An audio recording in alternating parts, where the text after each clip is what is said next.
Say yes to new beginnings. Yes. Say yes to new standards of excellence. Yes. Say yes to engaging reportage with a difference. Yes. Introducing Yes International Magazine.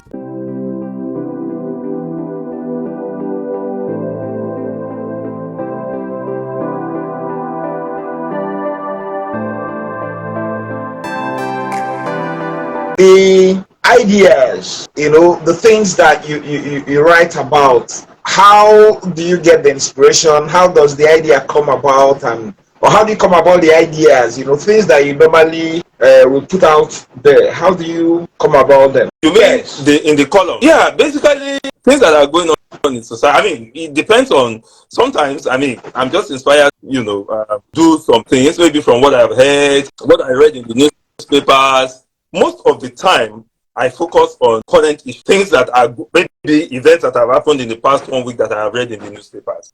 Sometimes I look at some socio-cultural issues. Like people beating their wives, issue of domestic violence, issue of fathers running away from home. Sometimes I do those kind of things. I just sometimes want to leave politics. 2 weeks ago I wrote about the movie Shantytown. The TV series Shantytown. That they released on Netflix.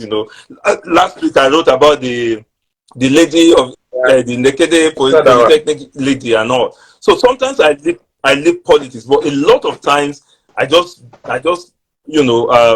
inspired by reading. I get inspired by, as I said, my desire that Nigerians must understand that they are the owners of this country. So sometimes when I even see politicians doing something, that is wrong, what I want to do is to draw the consciousness of Nigeria from what that politician is doing, not talking about what the politician is doing. Because for me, as long as Nigerians don't stand up to these politicians, Nigeria will continue to be the way it is. The only difference between any other country in the world and Nigeria is that two things. One, rule of law is respected in a lot of other countries. Two, the citizens are alert. Politicians are the same all over the world. They are the same.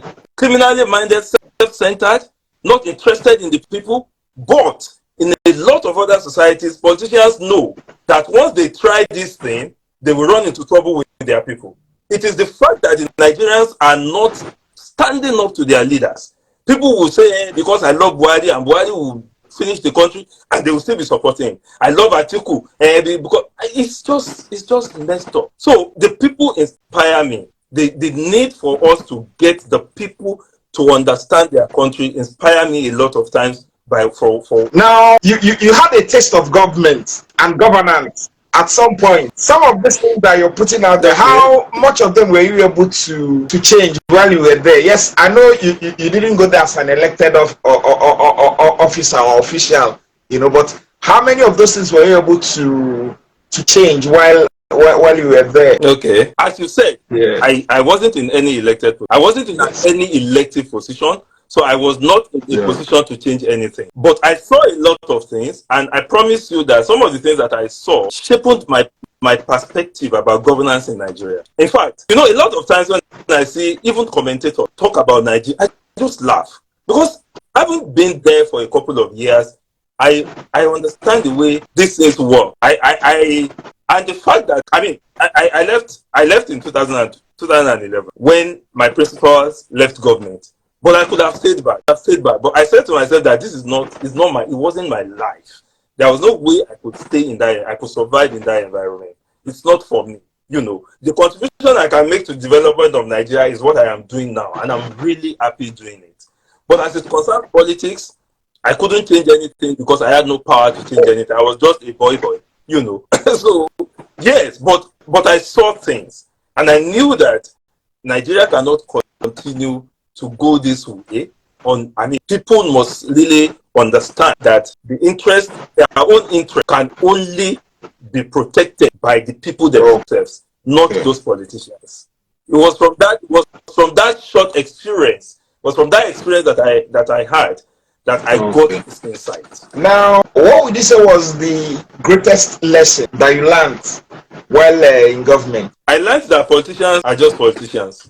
I learned that whether they call themselves APC, PDP, DMD, whatever, they are the same. Their interest is one, themselves, secondly, their party, and then thirdly, sometimes the people. When a politician wins an election today, he's already planning for the next 4 years. I promise you. He's planning, if he's not going to do another term, he's already planning who is going to take over from him. It doesn't matter what the philosophy they profess. Unfortunately, in Nigeria, they don't even have any political philosophy. Everything is just about their pockets and the securing of their future. And I saw that. I remember that one of the things that I wrote in 2014, when Senator Busola Saraki, who I respect a lot I respect, when himself and his group left PDP, I remember that I wrote and I was saying to Nigerians that Nigerians were hailing them. And then the day Saraki now became Senate President, they were now shaking for that he betrayed Buhari, that he did this. So I was saying to them that people were telling you then, do you think Saraki and all of them left PDP because they love God or because they love Nigeria? They left because of their personal interests. They left because they could not fulfill their ambitions in the PDP. And they left for APC because they were hoping that those ambitions that they could not fulfill in the PDP, they would get it in the APC. And then they got to the APC, Buhari was doing somewhere, Tinubu was doing somehow, and you now say they won't fight. So this is the thing. So the truth is that every one of them is just, all those one, G5, G7, G10, it is personal interest. I remember I wrote something when Wike and Atiku started. I titled the article, Why Wike May Never Back Down. And I knew Wike would never back down. Why would Wike not back down? Because he is looking at his political future. He knew that if Atiku, he knew from the outset, Atiku has shown them his hand. From what Atiku did to him, he knew that once Atiku becomes president like this, it has finished for him in PDP. And that is the interest. Wike is not fighting for anybody. Atiku is not fighting for anybody. They're fighting for themselves. So Nigerians must really realize this and stand up and stop being subservient. I don't. When I see some of our friends argue on some of those platforms that we belong to, I'm like, do these people really get this point? If you want Nigeria to change, then those of us who call ourselves educated, elite, and citizens, we must stand up and take this politician. Even when you support them, the moment they get there and they are not doing what you expect them to do, you must turn against them. It's as simple as that. So this was what I learned from that. Now, ever since you got into writing, ever since you started writing, who would you say has given you the greatest support? And what specifically, did the person do? Let's wrap it up on that note. Who has given me a lot of people?